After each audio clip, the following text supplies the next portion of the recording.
piggyback off of something that Kim said. You know, part of the divide of our history and why in America our children celebrate negative images of thugs and gangsters because they really don't know the origins of where we come from and the fact that we come from kings and queens. See, we don't really get that. The disconnect between African history and African American history is so deep that it wounds us in so many ways because it really doesn't display who we are as a people and how one race led to another race, led to an American race, and got us all distorted about how we see one another just because one come from Africa, which we all come from Africa, but some were birthed here right in America and can only see the problems that we encountered in America dealing with segregation and slavery. It's very difficult for us because growing up, no one taught us anything except for American history. And in American history, the book on African history was so small that it wasn't even a gospel. It was only really a newspaper article called, here's Martin Luther King, here's Malcolm X, but never going back so far to tell us where we came from. So therefore, we had no origination to who we are or where we were going as a people. And you see that every single day.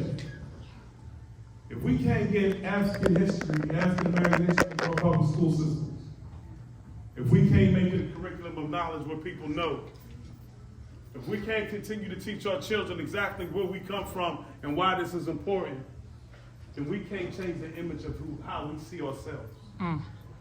Growing up, and I'll use me because I know that a lot of y'all, I'll use me so I don't get in no trouble. You know, growing up where I grew up at, we never had ambition to want to do anything but see what we seen on the corner. Whatever ambition we seen on the corner, that's who we wanted to become. We didn't have that drive to know who we were, what we could be, because we wasn't exposed to anything except for what we saw. And in seeing only what we see didn't give us the ability, the knowledge to know how to strive for anything else unless you had a blessing like Kim and it was in that family that you can learn African history and how to turn then to African American history.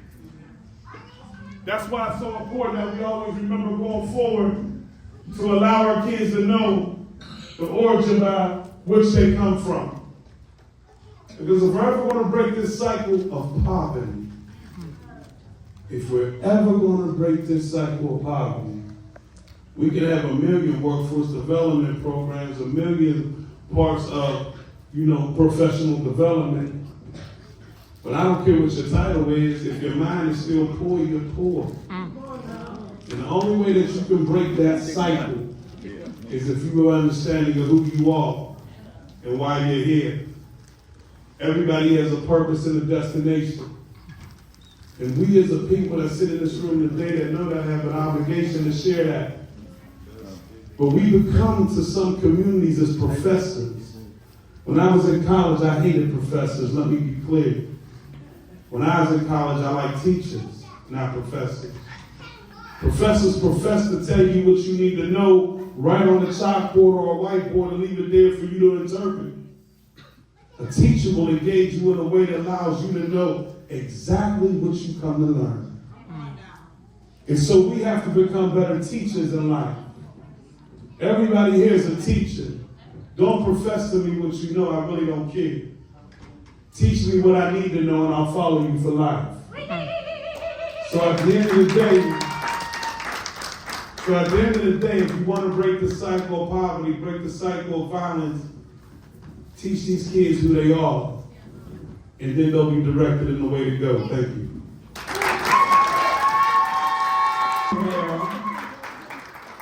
Thank you very much for this powerful speech. So for our closing remarks, I'm going to turn over to Dr. Eden, the President of the Union of African Communities of Western Pennsylvania. I'm going to have to, you're going to give me the question. Thank you.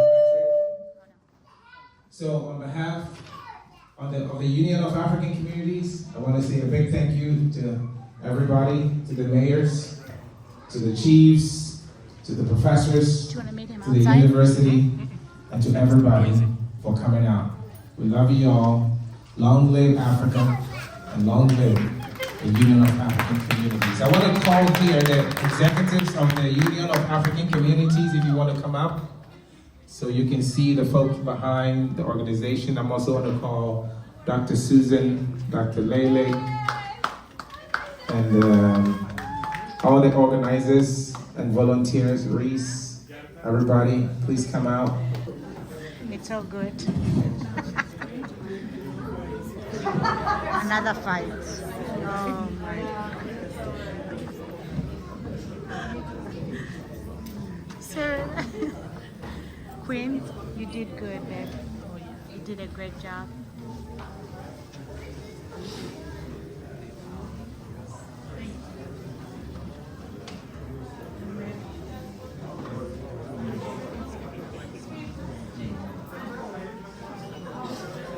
Sis, don't you have to go? Yeah. Hey, listen, and y'all, before we go, I forgot to do this. Video or picture? Because we believe so much in immigration and making sure that we continue to grow our population. Nate Harper is my new director of immigration for the city of Pittsburgh.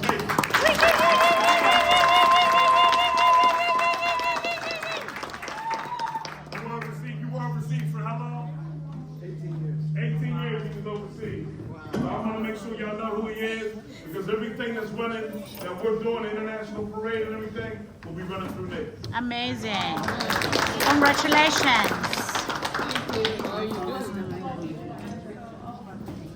Thank you.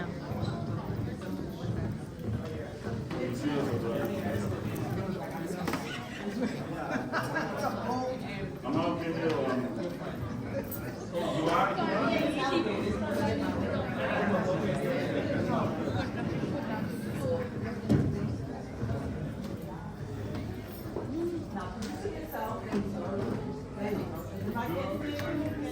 I'm here.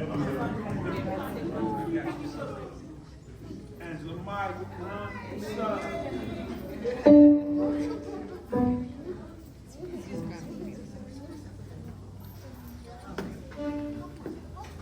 Tim, go move over just a little. There you go. Perfect.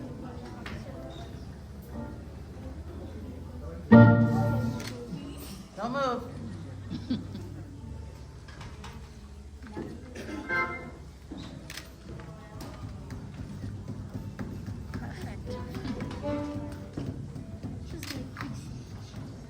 Get one more. Everybody's eyes always closed. Great. Once again, thank you so much. The vendors are still out there, so have a wonderful, wonderful, wonderful rest of the day. Thank you, Dr. Eden. Thank you, everyone, for coming. So outside, we have more performances. We have vendors. Please don't forget to stop by or to stay around. Thank you.